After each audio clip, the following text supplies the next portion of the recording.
ইতিহাস ঐতিহ্যের সংমিশ্রণে আল্লাহু আকবার ধ্বনিতে মুখরিত শতবর্ষী সাহেববাজার বড় মসজিদ। রাজশাহী নগরীর প্রাণকেন্দ্র সাহেববাজার জিরো পয়েন্টে ঐতিহ্যবাহী মসজিদটির অবস্থান হবার কারণে নগরবাসীর কাছে রয়েছে আলাদা গুরুত্ব।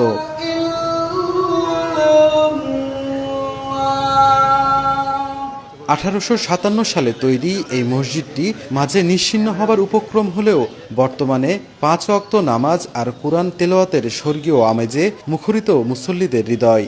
এই মসজিদ এমন একটা মসজিদ, এই মসজিদ মানুষ নামাজ পড়ে স্বস্তি পায়। ছোট থেকে দেখে আসছি এই মসজিদটা মানে অবহেলায় ছিল, কিন্তু পরক্ষণে আমাদের রাজশাহীতে আমাদের সাবেক মেয়র, সাবেক এমপি তার তত্ত্বাবধানে 5 তলা পর্যন্ত হয়েছে। রাজশাহী শহর জগতে পরিচালনা হয়েছে মসজিদে, তবে থেকে আমরা নামাজ দেখছি। আমাদের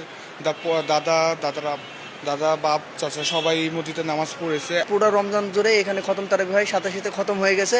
এখন বর্তমানে 3 দিন বা 2 দিন যতটা রোজা হবে সূরা তারাবি চলছে। নামাজ পড়তে আসে এবং নামাজ পড়ে শান্তি পাই, পরিষ্কার পরিচ্ছন্নতা সবসময় থাকে।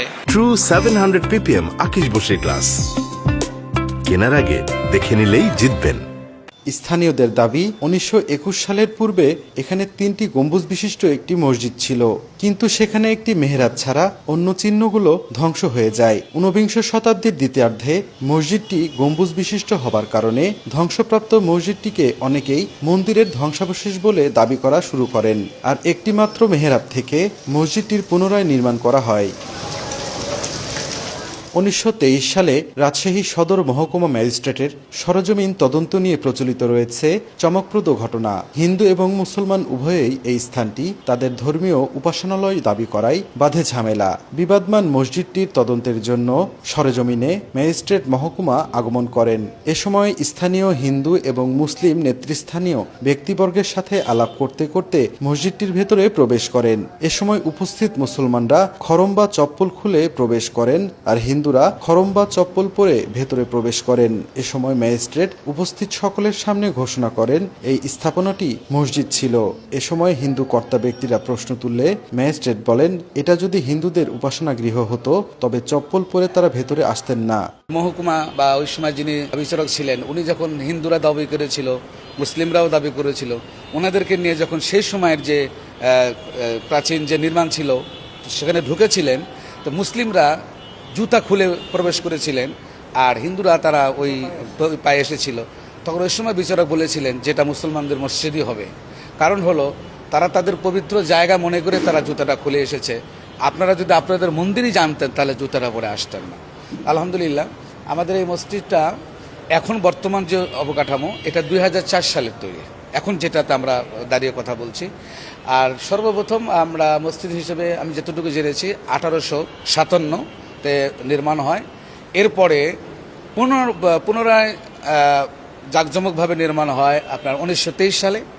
তারপরে সেই অবকাঠামো অনেকদিন থাকার পরে এই যে বর্তমান যে আমাদের নতুন আঙ্গিকে এবং সুন্দরভাবে যে বিশাল এই মসজিদটা, এটা 2004 সালে কমপ্লিট হয়েছে। মসজিদটি মুঘল স্থাপত্যকলার ধাঁচে তৈরি করা হলেও আধুনিক কারুকার্যের কারণে উত্তর বাংলার প্রথম আধুনিক ডিজাইনের মসজিদ হিসেবে পরিচিতি পায়। 1927 সালে মসজিদটির দ্বিতীয়বারের মতো ভিত্তিপ্রস্তর স্থাপন করা হয়। পূর্ণ আকৃতি পায় 1954 সালে। এ সময় ভারতের মধ্যপ্রদেশের কোনো এক মসজিদের অনুকরণে সাহেববাজার মসজিদটির ডিজাইন তৈরি করা হয়।